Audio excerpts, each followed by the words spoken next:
Hello नमस्कार Ahmedabad international literature festival में आप सबनु फरी एक बार स्वागत है।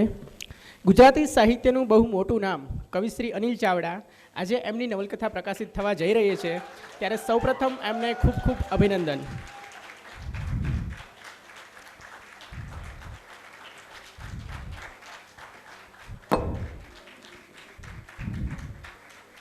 અમદાવાદ ઇન્ટરનેશનલ લિટરેચર ફેસ્ટિવલ તથા અમદાવાદના આ હોટેલ હયાતમાં બેઠેલા સૌ સાહિત્ય પ્રેમીઓ વતી કવિશ્રી અનિલ ચાવડાને ખૂબ ખૂબ અભિનંદન।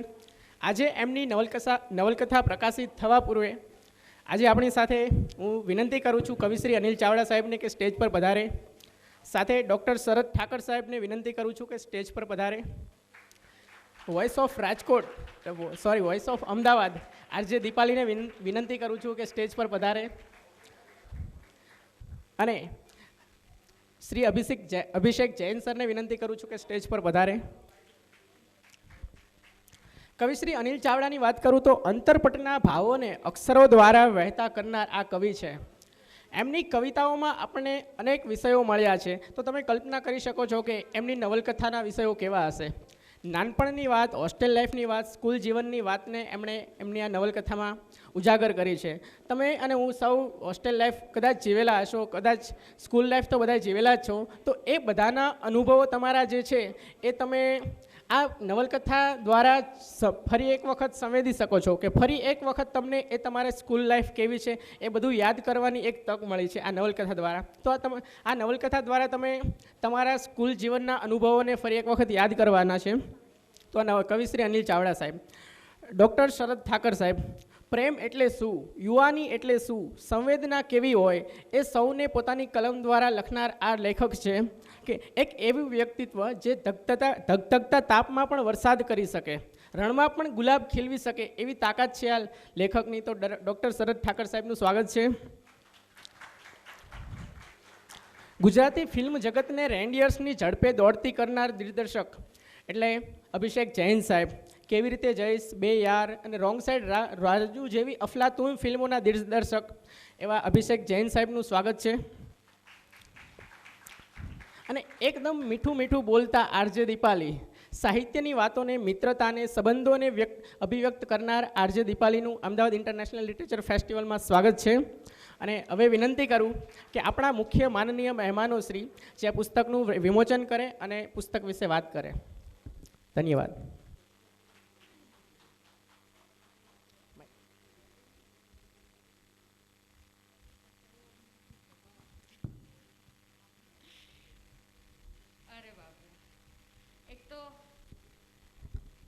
લોક સાહિત્યમાં અને સ્પેશિયલી જ્યારે નવલકથાનું એક વિમોચન થવા જઈ રહ્યું છે કે જેમણે અત્યાર સુધી પોએટ્રી તો એટલી લખી, એટલે અત્યારે આજે હું એક આરજે તરીકે નહીં પણ એક અનિલ ચાવડા, જે કવિ અનિલ ચાવડા છે એમના ફેન તરીકે આજે આવી છું। કેમ કે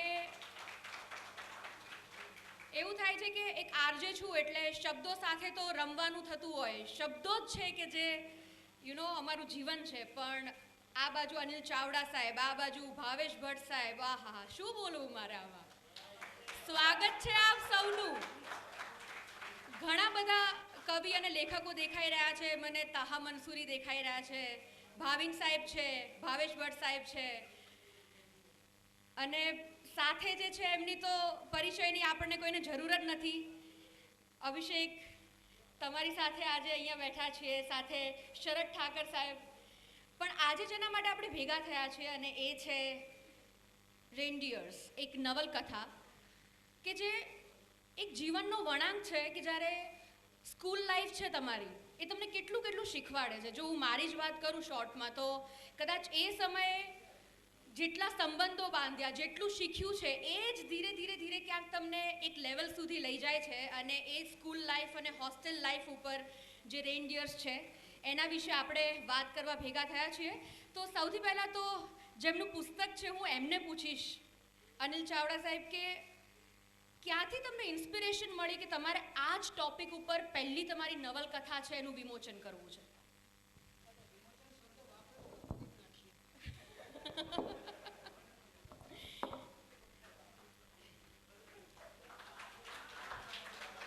આ સરળતાનું નામ એટલે કવિ અનિલ ચાવડા।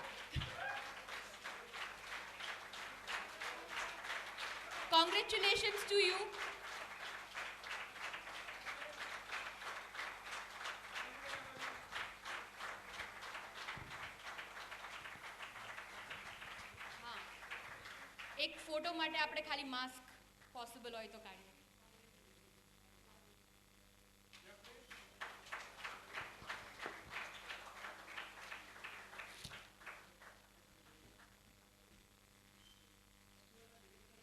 યસ, ફેસ્ટિવલના ડિરેક્ટર છે તો એમને તો ખાસ એમની સાથે એક ફોટો બને છે.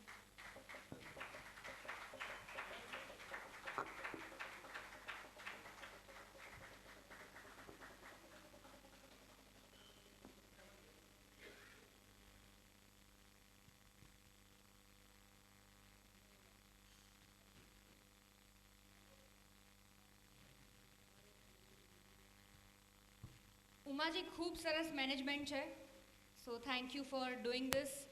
અને યસ, તો અનિલભાઈ જે હું બહુ ટૂંકમાં જવાબ આપી દઉં, કારણ કે ઓલરેડી આગળનું સેશન બહુ જ લાંબુ ચાલી ગયું અને મહિલાના ઉત્થાનની વાતો એટલી સરસ થઈ.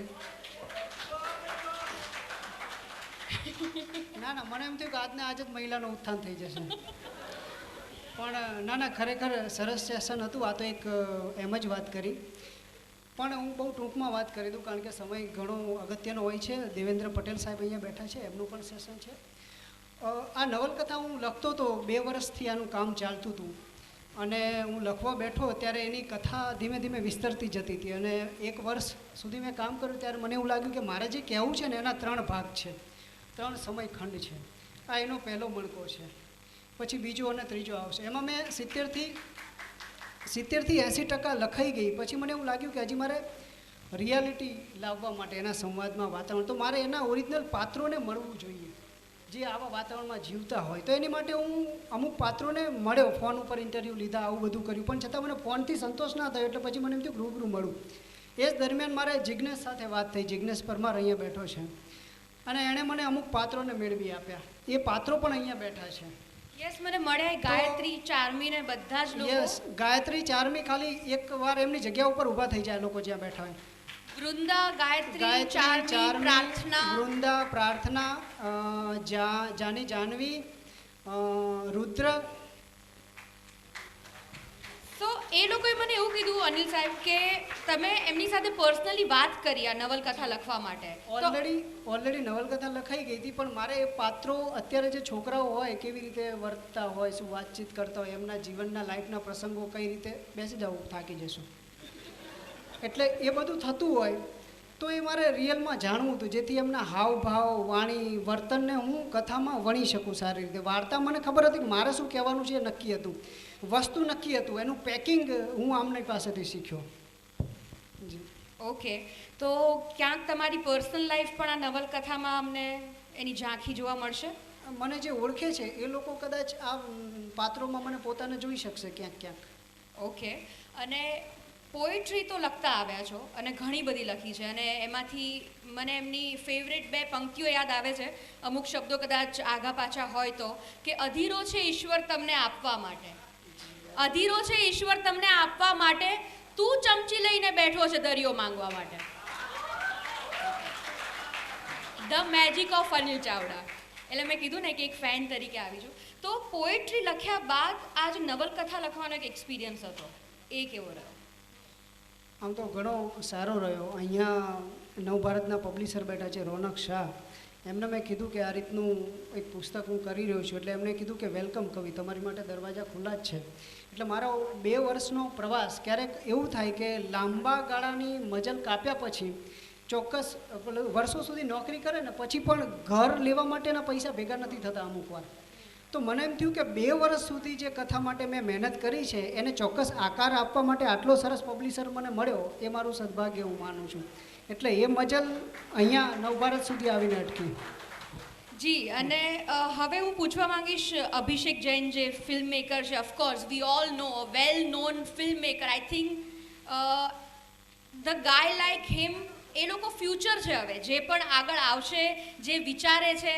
આપણને ખાસ મારે એમના વિચાર જાણવા છે કે તમે અભિષેક એક ફિલ્મ મેકર તરીકે અત્યારના જે સાહિત્યને અને સાહિત્યકારને કઈ નજરેથી જુઓ છો? તમને શું લાગે છે કે are we going on a right track? Sorry, સૌથી પહેલાં તો મેં રેન્ડિયર્સ વાંચ્યું નથી અને તમારો જે પ્રશ્ન છે કદાચ હોપફુલી એ સંદર્ભમાં નથી. જ્યાં સુધી સાહિત્યની વાત છે, સાહિત્યકાર હું મારી જાતને સતત ગુજરાતી સાહિત્ય સાથે કંઈક ને કંઈક રીતે જોડાવા કે સંકળાવવાની કોશિશ કરતો રહેતો હોઉં છું. એનું કારણ છે કે મેં આટલું ક્યારેક કંઈક વાંચ્યું નથી ગુજરાતીમાં. મારું ફોર્મલ ટ્રેનિંગ પણ લાઈફમાં ગુજરાતીમાં થયું નથી. એટલે જો મારે ફિલ્મો બનાવવી હોય તો મારે લોકોને જાણવું જરૂરી છે, સાહિત્ય કે એની સંસ્કૃતિને જાણવું જરૂરી છે. તો for me it is academics. I don't understand કે મને કેમ અહીંયા બેસાડ્યો છે. I should rather be there and grasping whatever is possibly to be taken. પણ હું I am not the right person to comment કે આપણે ક્યાં જઈ રહ્યા છીએ. બટ એક વસ્તુ હું 100% કહીશ કે જેટલું પણ હું વાંચું છું કે વાંચવાના પ્રયાસ કરું છું, મને મારી ફિલ્મો માટેના સંવાદ હોય કે પછી મારી ફિલ્મ માટેના કોઈ પણ એક ચિત્ર હોય કે પછી કોઈ પણ એક સીન સ્ટેજ કરવાનું હોય તો ઘણું બધું મને આપણા સાહિત્યમાંથી મળે છે, પ્રેરણા રૂપે પણ મળે છે. મેં અવારનવાર પ્રયાસો પણ કર્યા છે કે હું કોઈક સાહિત્ય કૃતિમાંથી એક ફિલ્મ કે એવું કંઈક બનાવું, પણ I am incapable of reaching there and making something. But I think I am in the right track. I make it one day. તમે જેમ કીધું કે મૂવીઝમાં ક્યાંક હેલ્પફુલ થાય છે ને જો થોડું ઘણું તમારે નોલેજ લેવું હોય તો તમારે વાંચવું પડે છે ને સમજવું પડે છે, રાઈટ? યસ, બિલકુલ. તો એ કેવી રીતે કરતા હો છો તમે? પણ ગુજરાતી બુક્સ છે, નવલકથા છે, પોએટ્રી છે, વાંચતા હો છો અવારનવાર? અને હા તો કઈ? હું કોશિશ કરતો હોઉં છું વાંચવાની. પૂરેપૂરું હું નહીં કહી શકું કે હું વાંચું છું, કારણ કે નથી એટલો. મેં હિન્દી અને ઇંગ્લિશ જ વાંચ્યું છે, તો એ ટેવ પાડતા પણ તમને વાર લાગે. અને હવે તો વર્ષો થઈ ગયા, તે છતાં એટલે આ 6-8 મહિના પહેલાંની વાત છે. મને કોઈકે આવીને ઘણી બધી બુક્સ આપી ગયો તો મેં વાંચવાનું શરૂ કર્યું. એક્સાઇટમેન્ટ એકદમ જોરદાર હોય છે શરૂ કરીએ ત્યારે. પછી તમારાથી કદાચ થાકી જવાય છે વિઝ્યુઅલી રીડ કરતાં કરતાં. So that kind of fatigues. તો હું કોઈકને સામે બેસાડું છું ને એમને કહું છું તું વાંચ અને હું સાંભળતો રહીશ, કારણ કે મારે ઇમેજિન કરવું જરૂરી છે. પણ હું કોશિશ કરું છું કે હું વાંચું, કારણ કે ફર્સ્ટ હેન્ડ એક્સપિરિયન્સ લેવો પણ જરૂરી છે. That is the good thing to, કેમ કે એક સારા લિસનર બનવું પણ એટલું જ અગત્યનું છે. અને જે રીતે હું તમને એક કોમન ક્વેશ્ચન પૂછું કે અમદાવાદમાં જ્યારે આવી રીતના લિટરેચર ફેસ્ટિવલ જેવા ફંક્શન્સ થતા હોય તો what do you think about it, કે આવા વધારે ફંક્શન્સ થવા જોઈએ જે રીતે ઉમાજીએ આ બધું જ મેનેજ કર્યું છે? તો ક્યાંક યંગસ્ટર્સને હજી એ સાહિત્યના રૂટ્સથી જકડી રાખે છે આવા જે ફંક્શન્સ થતા હોય, આવા સેમિનાર થતા હોય?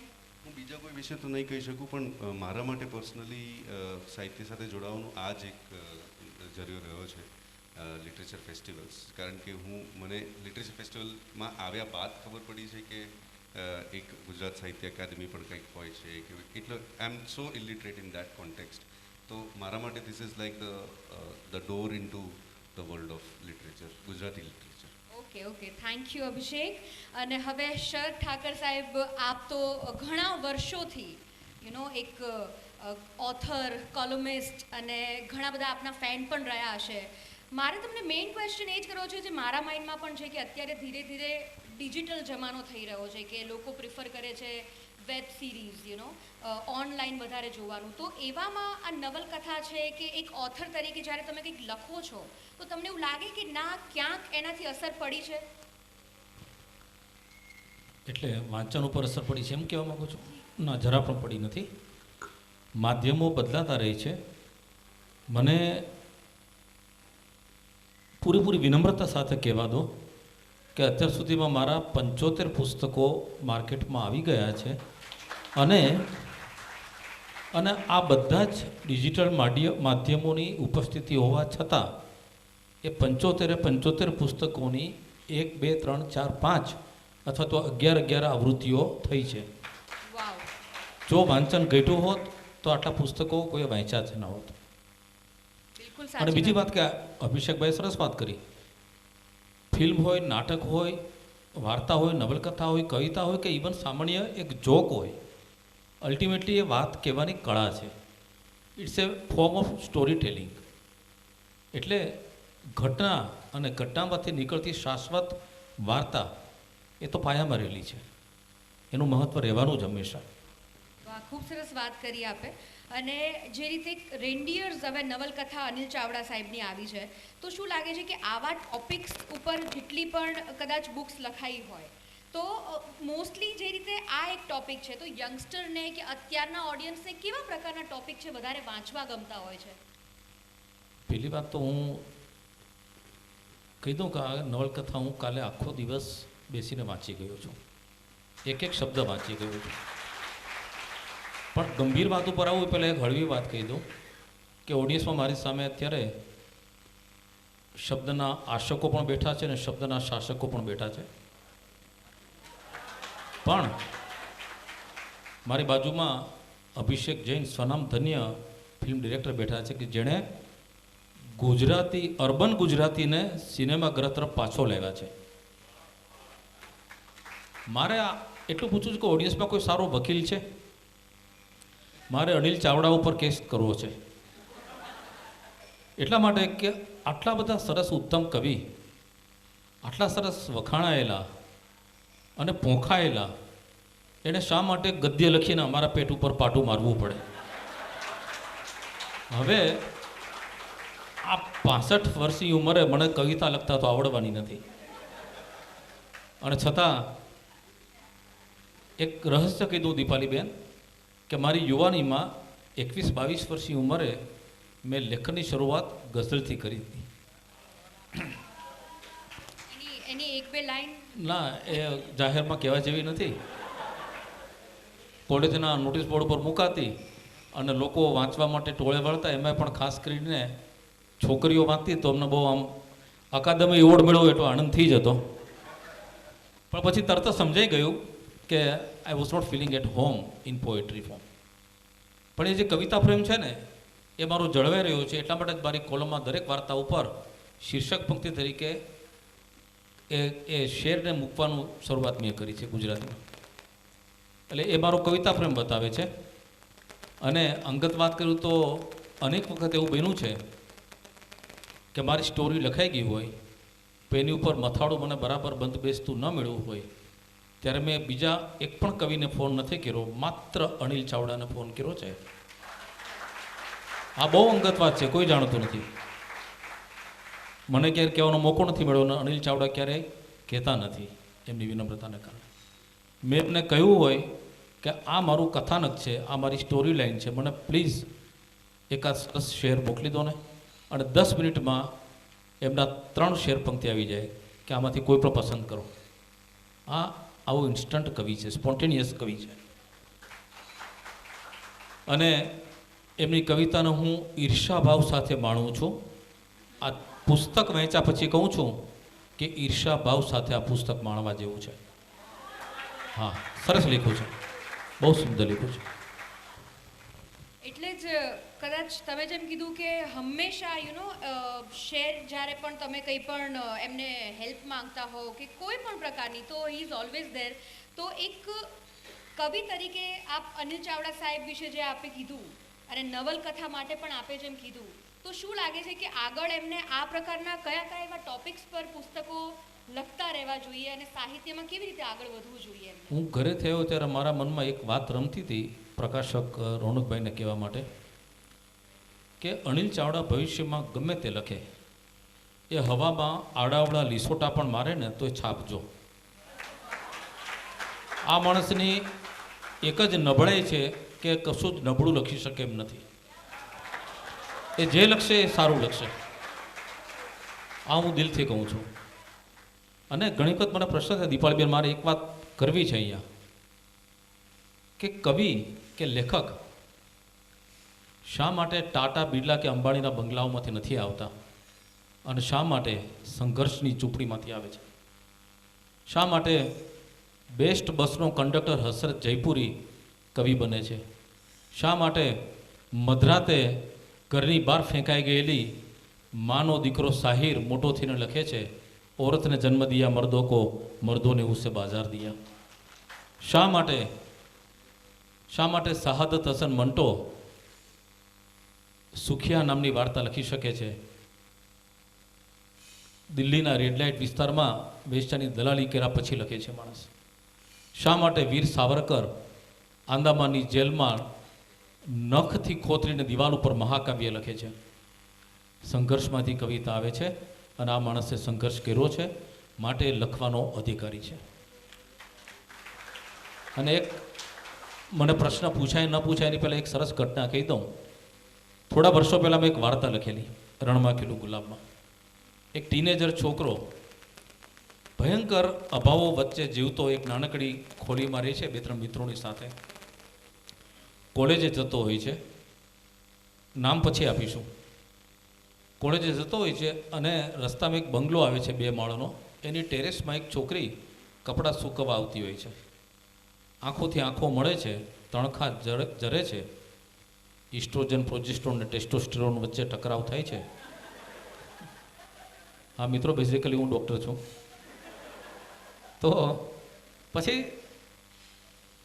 પ્રેમ જન્મે છે, પણ મા બાપને ખબર પડી જાય છે અને બહુ મોટા અધિકારીને સુખી માણસ હોય છે એટલે છોકરી ઉપર બરાબર જાપ્તો મૂકી દેવામાં આવે છે અને નક્કી કરવામાં આવે છે કે એને બહારગામ મોકલી દેવી, મામાના ઘરે કે કંઈ પણ. ઘરની બહાર નહીં, કોલેજમાં નહીં જવાનું, બધી પાબંદી. આ યુવાન છોકરો તડપતો હોય છે કે 1 મિનિટ જોઈની સાથે કંઈક એનો કોન્ટેક્ટ નંબર મળી જાય કે વાત કરવા મળે તો વાત આગળ ચાલે. બહુ મેં બહેલાવીને સરસ વાર્તા લખી હતી. એક વખત એ છોકરી તક જોઈને ઘરમાંથી નીચે આવે છે માત્ર 1 કે 2 મિનિટ માટે. અને આ છોકરો કહે કે તારો મોબાઈલ નંબર આપ, એટલે કે લખી લે. આ છોકરો કે મારી પાસે કાગળ નથી, પેન નથી. રસ્તા પરથી કાગળની ચબરખી તો મળી જાય, પણ પેન વગર નંબર કેવી રીતે લખવો? અચાનક ત્યાં કોઈક બાંધકામ ચાલતું હોય છે મકાનનું. એની રેતી ને માટી ને કપચી ને એક ભીનો ઢગલો પીળો હોય છે. એટલે આ છોકરો કે તું નંબર બોલ, હું લખી લઉં છું. એટલે આંગળીથી એ માટીના ઢગલા ઉપર એ મોબાઈલ નંબર લખે છે. છોકરી જતી રહે છે. હવે આ છોકરો એ નંબરનું કરે શું? 10 ડિજિટ યાદ રહે નહીં, કારણ કે મન કવિતામાં રમતું હોય. મિસરો ફૂટે પણ આંકડા ન ફૂટે. એટલે તરત જ ઘરે જાય છે. ઘરે જઈને કાગળ પેન લઈ આવે છે કે હું જલ્દી પેલી રેતીમાં છપાયેલો નંબર લખી લઉં. અને ત્યાં જુએ છે આવીને કે 2-4 બાળકો એ માટીના પહાડ ઉપર રમતા રમતા એ નંબર વીખી નાખ્યો હોય છે, ભૂસી નાખ્યો હોય છે. આ પીડા છે મિત્રો. આ વાર્તા મેં લખી, એમાં મેં કવિનું નામ છુપાયું હતું અને પછી એ કવિનો ફોન આવ્યો હતો કે સાહેબ મારું જીવન બહુ પારદર્શક છે, તમે લખો મારું નામ, મને કોઈ વાંધો નથી. આજે આ ફંક્શનમાં આવતા પહેલાં મેં પૂછ્યું કે અનિલભાઈ, હું છદ્મ રીતે બિટવીન ધ લાઇન્સ આ વાર્તા કહું? મને કે મારા નામ સાથે કહેજો. મિત્રો, જખમો માત્ર ગરીબીના કે પૈસાના અભાવના નથી હોતા. ક્યારેક આવી ભૂસાઈ ગયેલી માટીમાં વિલોપાઈ ગયેલા મોબાઈલ નંબરના પણ હોય છે અને એમાંથી કવિતા જન્મે છે. ખૂબ જ સરસ. અને છેલ્લે આજે રેન્ડિયર્સ છે એના માટે અમુક ગુડ વિશીસના શબ્દો આપના તરફથી. બધા તરફથી હું એટલું કહીશ કે આ એક 15 વર્ષના કિશોરની 1 વર્ષની કથા છે. હોસ્ટેલમાં રહેતા એ કિશોરની વાત છે. ત્યાં બધા બહુ મોટા મોટા નામો નથી. એ ધમો છે ને ચેતન છે ને પડીકી ને એ બધી વાતો આવે છે. પણ એમાં જે માધવ નામ છે એ લેખકનું પોતાનું છે, એટલે હું માધવને અનિલ ચાવડા માણીને જ આખી નવલકથા વાંચી ગયો છું. અને એ નવલકથામાં જો કલ્પનાનું તત્વ ન હોતું હોય ને આત્મકથામાં જ મૂકત. પણ અનિલભાઈને મેં 3-4 વખત પૂછ્યું કે આ બહુ પ્રતીતિજનક રીતે લાગે છે કે આત્મકથા છે. તો કે શરદભાઈ, એમાં 30% સત્ય છે, 70% કલ્પના છે. જો 70% કલ્પના હોય ને તો આ અદ્ભુત નવલકથા બની છે, મારે કહેવું પડશે. કારણ કે એ વાંચ્યા પછી આપણે અનિલભાઈ જ્યાંથી નીકળી જાય છે ને એ હોસ્ટેલમાં આપણે પ્રવેશી જઈએ છીએ. અને મને એક ખરાબ વિચાર આવી ગયો, દુષ્ટ વિચાર, કે અનિલભાઈ 10મા ધોરણમાં પાસ થઈ ગયા, એને બદલે નપાસ થયા હોત ને તો આ અનુભવો વધારે માણવા મળ્યા હોત. એમાં તોફાનો છે, ભૂખ છે, ભોજન છે, ચોરી ચપાટી છે, પિક્ચરો છે, 2 છોકરીઓ છે, હમણાં જે બહેનો ઊભી થઈ દીકરીઓ, એમાંથી મને કોઈ શીતલ ને શિલ્પા પણ દેખાઈ રહી હતી. પણ બહુ અદ્ભુત વાક્યો છે અનિલ ચાવડાએ જે લખ્યું છે. એક વાક્ય મને બહુ ગમી ગયું કે શિલ્પા અત્યાર સુધી સુંદર નહોતી લાગતી, પણ હમણાં ધીમે રહીને સુંદર લાગવા માંડી છે. જો આ મૂછનો પહેલો દોરો ફૂટે ને એનું ઇંગિત છે એક. છોકરી સુંદર નથી હોતી, છોકરાની નજરમાં સુંદરતા હોય છે. કેટલી સટલ રીતે માણસે લખ્યું છે. અને એક હૃદયને વલોવી નાખે એવો એક ડાયલોગ છે. સવર્ણો અને દલિતો વચ્ચેનો વર્ગભેદ છે એ પણ એમણે બહુ ચીરી નાખે એવી રીતે લખ્યો છે.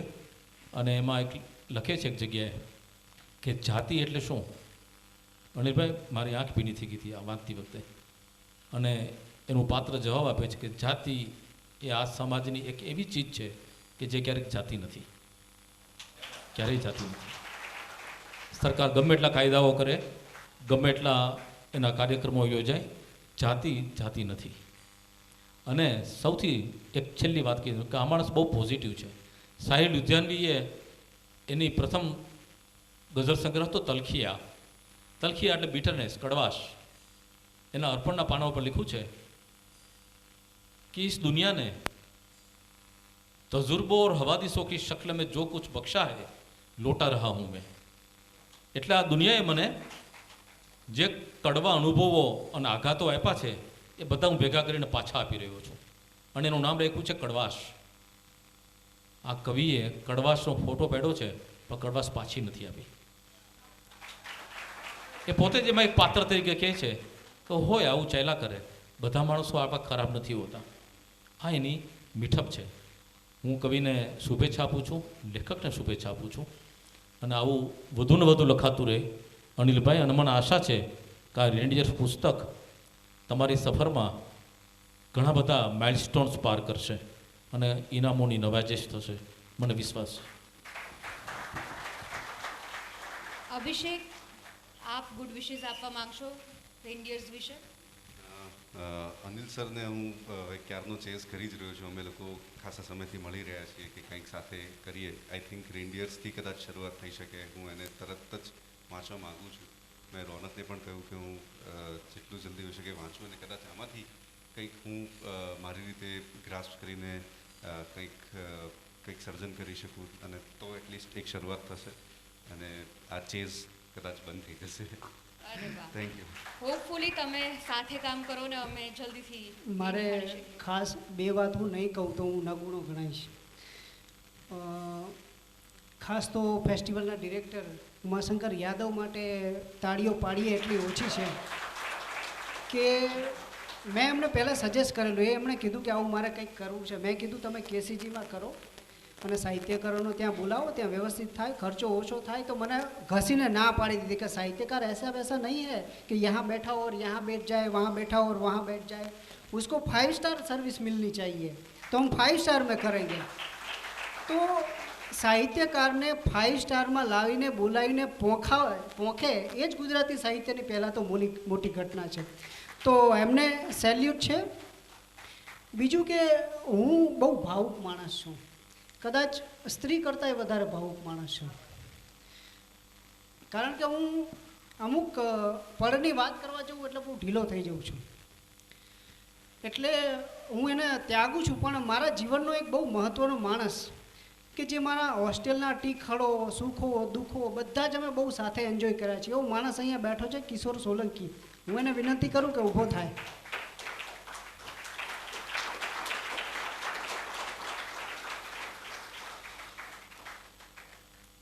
અમે 3 દિવસ સાથે ભૂખ્યા રહેલા છીએ. તમને ખબર હોય તો રોડ ઉપર લારીઓ ઊભી રહેતી હોય છે, તો એનું ફેંકાઈ ગયેલું અમે ખાધું છે દિવસો સુધી.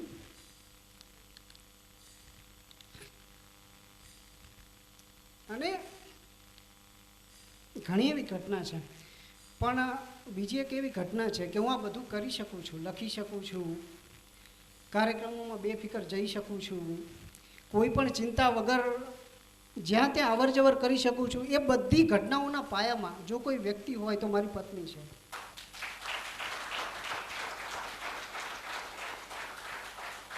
હું બહુ ભાવુક છું, એ મારો પોઝિટિવ ગુણ પણ છે અને એની કરતાં બહુ વધારે નેગેટિવ ગુણ પણ છે.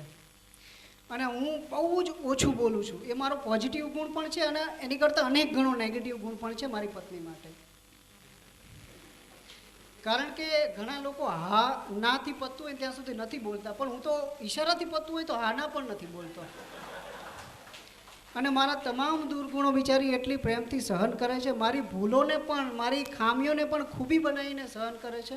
એ માટે હું એને થેન્ક યુ કહેવા માગું છું. અને નેક્સ્ટ સેશન માટે દેવેન્દ્રભાઈ પટેલનો અમે જે વધારે પડતો સમય લઈ લીધો એ માટે એમને સોરી કહેવા માગું છું. અને 2 મિનિટ એટલા માટે લઈશ કે અમે આખું જે આ નવલકથા લખી એ દરમિયાન એક કોમ્પિટિશન કરેલી અમે, કે જે લોકો સ્કૂલ અને હોસ્ટેલ લાઈફ જીવ્યા હોય એ પોતાના યાદગાર પ્રસંગો લખીને મોકલે. તો એ કોમ્પિટિશનમાં અમે અને ઉમાશંકરને એવી વાત થતી હતી કે 10-15 લોકો લખીને મોકલશે, એમાંથી આપણે કોઈ 3 વ્યક્તિઓને ચૂઝ કરીશું અને એમને અહીંયા બોલાવીશું, જમાડીશું અને પુસ્તક આપીશું. અને 3 વ્યક્તિને બોલાવીશું અને 5 વ્યક્તિઓને પુસ્તક આપીશું. પણ અમારી અપેક્ષા કરતાં લગભગ 64 આર્ટિકલ અમને મળ્યા 10-15ની અપેક્ષાએ. અને રિઝલ્ટ જાહેર થયા પછી 4 લેખ બીજા મળ્યા અમને પાછા. એટલે સતત એટલા બધા લેખ મળ્યા. અને આનંદની વાત એ છે કે એમાંથી ઘણા બધા લેખ, ઘણા બધા પ્રસંગો ખરેખર ભાવુક કરી મૂકે એવા હતા અને ઘણા બધા પેટ દુખે એટલા હસવું આવે એવા પણ હતા રમૂજી. તો એ માટે બધાનો ખાસ અહીં મંચ પરથી થેન્ક યુ કહેવા માગું છું. અને જે આ અમે સ્પર્ધા કરી હતી એના 3 વિજેતા હતા, એમને વિનંતી કરું છું કે આવો અને તમારા હાથે આ પુસ્તક સ્વીકારો. રક્ષા ત્રાપજિયા, દર્શના અને આશીષ પ્રજાપતિ. Yes, welcome.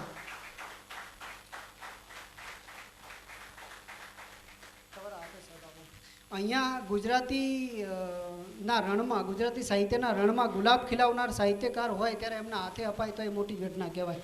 આવો ત્રણેય આવો.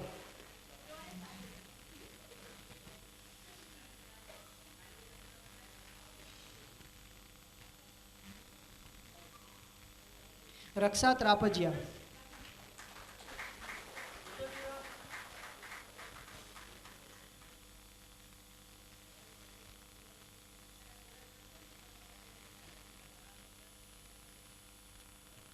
દર્શનાબેન.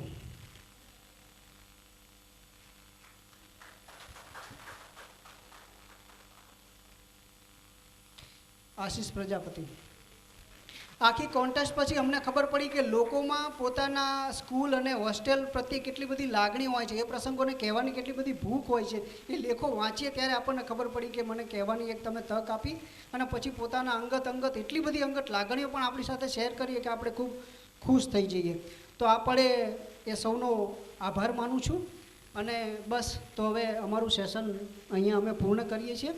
અને ખાસ કે મારા કવિ મિત્રો જે અહીંયા આવ્યા અને અમારા પ્રસંગને રડિયાત કર્યો એ તમામ કવિ મિત્રોનો આભાર છું, આપ સૌ ઓડિયન્સનો, દેવેન્દ્રભાઈનો અને ફરીથી ઉમાશંકર યાદવનો આભાર છું. અને શરદ ઠાકર, અભિષેક જૈન અને દીપાલી ત્રણેયને માત્ર એક ફોન કર્યો અને ફોન ઉપર એ હાજર થઈ ગયા, એ માટે એમનો પણ આભાર માનું એટલો ઓછો છે.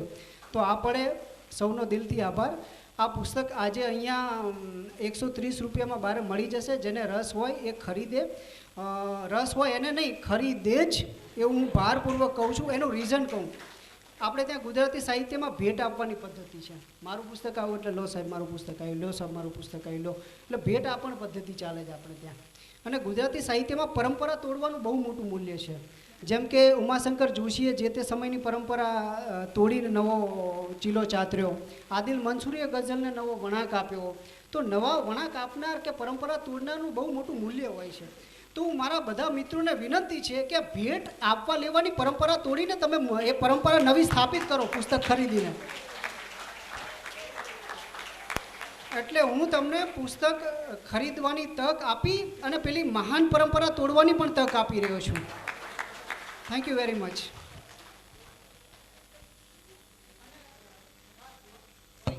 એક વાત છેલ્લે કહી દઉં, મને રોનક શાહે હમણાં જ કીધું કે કવિ તમારું પુસ્તક જનરલી પ્રી બુકિંગ આપણે કર્યું હતું અને 321+ પુસ્તકો પ્રી બુક થઈ ગયા છે. તો આજકાલ 200-250 કોપીઓ પહેલી આવૃત્તિમાં છપાતી હોય છે. એ દ્રષ્ટિએ જોવા જઈએ તો મારી પહેલી આવૃત્તિ તો ખતમ પણ થઈ ગઈ કહેવાય. એટલે એ દ્રષ્ટિએ રીડરો, વાંચકોનો ખૂબ ખૂબ આભાર માનું છું કે મારા લખાણ ઉપર તમે શ્રદ્ધા મૂકી. હું તમને 2 હાથે વંદન કરું છું, પણ મારી શ્રદ્ધા તમારા આંખ અને હૃદય સુધી પહોંચે અને તમે વાંચો અને તમે ગમે તો બીજા 2 માણસોને પણ કહેજો. તો મને મારી લેખીની અને મેં 2 વર્ષ વેડપ્યા છે મને લેખે લાગશે. Thank you very much.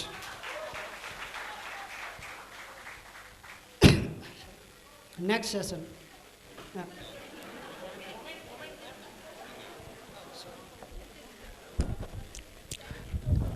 Sharad Thakar. Doctor Sharad Thakar સાહેબ. હલો હલો, માઇક બંધ છે, માઇક બંધ છે.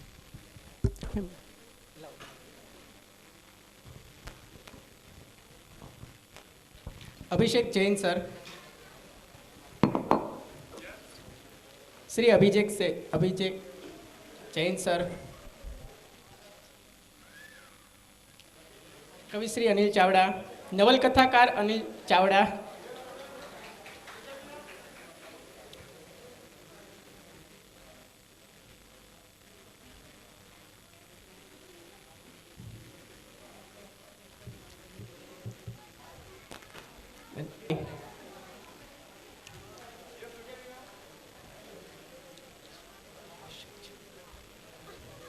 ખૂબ ખૂબ આભાર સર અને ખૂબ ખૂબ અભિનંદન.